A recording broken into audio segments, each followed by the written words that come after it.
Hello, Budismo Pop rides again. Se você considera que Nichiren Daishonin, o Buda do tempo sem início, propagado pela Soka Gakkai, é realmente o Buda do tempo sem início, você tem que ver ou rever a tua hipótese.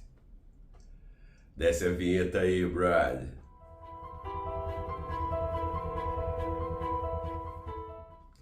Hello, sou o Wagner, lembra de mim, né? Você deve lembrar de mim de programas como Outras Histórias, não é não? Bem-vindo ao Budismo Pop, se está vindo pela primeira vez, dá logo o seu like, se inscreve logo no canal, sininho de notificações.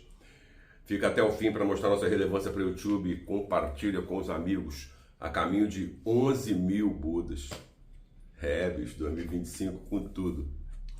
Muito bom. Essa questão é muito interessante, a gente conversou sobre isso numa recente live que eu tive a honra de participar com queridos aqui do interior de Minas. Bicho, e de Zoom a gente vai para vários lugares, tu vai em Las Vegas, tu vai em São Francisco, tu vai em Caxias, Cuiabá, mó galera, sabe assim, Santa Catarina, muito bom. E o papo ficou um pouco em torno disso, né? Porque aqui, tu sabe, nós estamos falando do budismo de Nichiren Daishonin propagado pela Soka Gakkai. By the way, não falamos pela Soka Gakkai, nem pela Brasil Soka Gakkai Internacional. Somos membros e quadros dirigentes. A questão é muito séria, porque quando você abraça o budismo de Nichiren Daishonin, da Gakkai, né? Sob a liderança do nosso querido mestre Daisaku Ikeda, você tem que fazer o tripé, né, de fé, prática e estudo. A fé no budismo é construída. A prática é o motor, a fé, as rodas. E o estudo, o volante.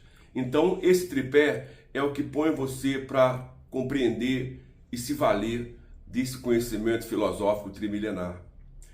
Mas aí o que acontece? À medida que você vai progredindo dentro do contexto, à medida que você vai estudando, principalmente, você começa a ver como é que você vai situando esses ensinos de 3.000 anos, que saem do interior da Ásia Central, né, na Índia, vem para as planícies da China e através da Coreia atinge o Japão, né? Oeste para o leste, o budismo da lua, né? Atravessando várias culturas diferentes, sem perder o fio, se adaptando a cada uma delas, sem perder a essência.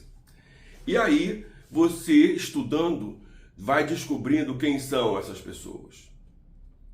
Você vai descobrir, por exemplo, que Makiguchi fundou a Gakkai Soka em 1930.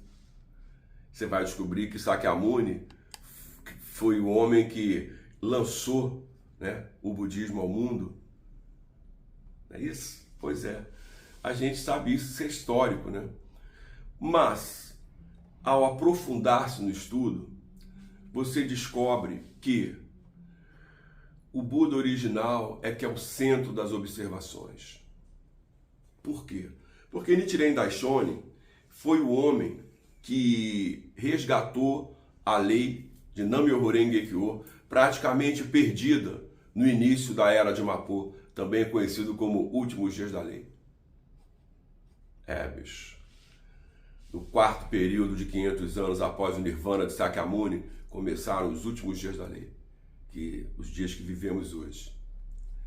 Quando fala últimos dias da lei, não é porque o mundo vai acabar não, tá? É porque a lei seria sintetizada ao seu ponto máximo. E é aí que entra essa questão linda do Buda do tempo sem início. Porque o budismo do Sakyamuni lança o Sutra do Lótus, Tiantai, decodifica, periodiza Sakyamuni e decodifica o Sutra do Lótus. E te apresenta o Ichinen Sanzen. E revela que o Ichinen Sanzen, que ele próprio Tiantai intuía, Buda dos médios dias da lei, Tiantai, Sakyamuni primeiros dias da lei, Tiantai médios dias da lei na China, esse Gonhonzon, que é o Sutra do Lótus, ele intuía, mas ele sabia que só poderia ser proposto nos últimos dias da lei. Nos últimos dias da lei, no século XIII, Nichiren Daishonin apresenta o Nam-myoho Renge Kyo para todo o planeta em 28 de abril de 1253. E depois disso, ele sofre inúmeras perseguições porque desafiou todos os clérigos do Japão. Desafiou todos os clérigos do Japão. Quando ele, alegando que o Nam-myoho Renge Kyo era o centro dos ensinos do budismo, ele desafiou os clérigos.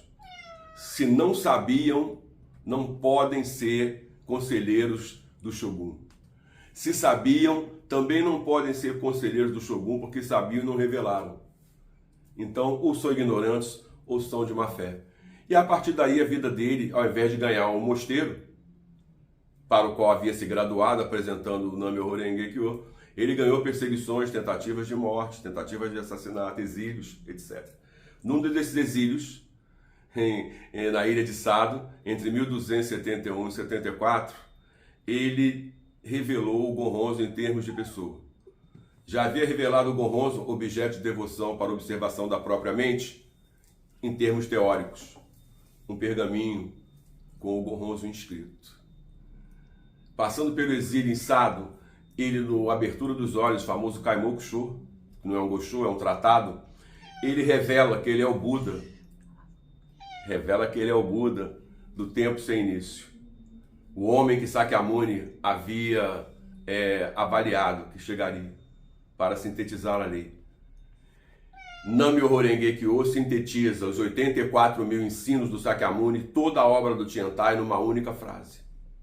Por isso, últimos dias da lei. Ela não pode mais ser sintetizada. E aí Nichiren Daishonin se apresenta como Buda do tempo sem início. Isso é interessante por quê? Porque, do ponto de vista objetivo, as pessoas que abraçam o budismo e conferem a Nichiren Daishonin a sua verdadeira expressão, acatando que numa filosofia humanista ele é o que ele é, e se a pessoa vê tal fenômeno e não reconhece o fenômeno em si mesma, ela não estará nesse budismo. Porque se você diz para mim que você confiou na palavra de honra de Nichiren Daishonin, que inscreveu este Gohonzon, que você admite que ele é o Buda do tempo sem início, o homem que ensinou Sakyamuni o budismo no remoto tempo, você tem que reconhecer que você também é. Dura realidade. Você tem que reconhecer que você também é. Como é que eu posso provar isso para você? Simplíssimo. Simplérrimo. Ou como diria meu querido professor de história que eu tive, de uma simplicidade irritante. Você observa o seguinte. No Sutra do Lótus, que a gente fala todo dia no capítulo Robenpon, você diz assim, você fala isso assim. Charihotsu, a sabedoria de Buda, só pode ser compartilhada entre Budas. Essa sabedoria consiste em aparência, natureza, entidade, poder, influência, causa interna, relação, efeito latente, efeito manifesto, consistência do princípio ao fim. E aí você termina o capítulo Robenpon. Ok? Quando você fala isso, o que você está dizendo? Que se você reconhecer o seu estado de Buda, você vai reconhecer o estado de Buda de tudo que está vivo, principalmente dos humanos. Porque todos os seres humanos são Budas. Mas ao fazer isso, você assume a responsabilidade. Porque se você reconhece que Nichiren Daishonin é o Buda do tempo sem início, é porque você então é um Buda do tempo sem início. Se não fosse assim, como você poderia reconhecer o seu par? Uau! Que interessante! Aí você vê como esse budismo é incrível. Quando Nichiren Daishonin descobriu-se nessa posição, ele não ficou ali sozinho aproveitando. Ele equiparou todos nós que reconhecemos ele. Por quê? Porque a sabedoria de Buda só pode ser compartilhada entre Budas. Pô, mas nem todos são Budas. Aí você faz a propagação. Quando você vê a tristeza, a dor, a ignorância, você vai lá e escreve Nam-myoho Renge Kyo no papel, porque você, ao fazer isso, é um bodhisattva. Quando você levanta e vai levar a lei para mostrar para a pessoa que tem alternativa, aí você é o Buda, porque o Buda é ação. Agora, veja, pense nisso. Se você admite que Nichiren Daishonin é o Buda do tempo sem início, você é. Porque você pode dizer assim, não, mas eu sou muito maluco, ou eu não estou com nada. Então você não está praticando esse budismo, você é só trouxa. Mas se você diz que Nichiren Daishonin é o Buda do tempo sem início, mas você não se reconhece, embora admita que ele é, você é hipócrita. E aí é preciso saber em qual raia se vai trafegar, já que o capital inicial para entrar nesse budismo chama-se sinceridade. Então, legal para a gente refletir para nós que estamos praticando naturalmente, porque isso faz a maior diferença. A gente tem que se tornar referência, como nossos mestres foram, porque é isso que eles esperam de nós. Beleza? Vamos pensar sobre isso? Cuidado com a escuridão. Feliz 2025. A gente se vê. Nam-myoho Renge Kyo.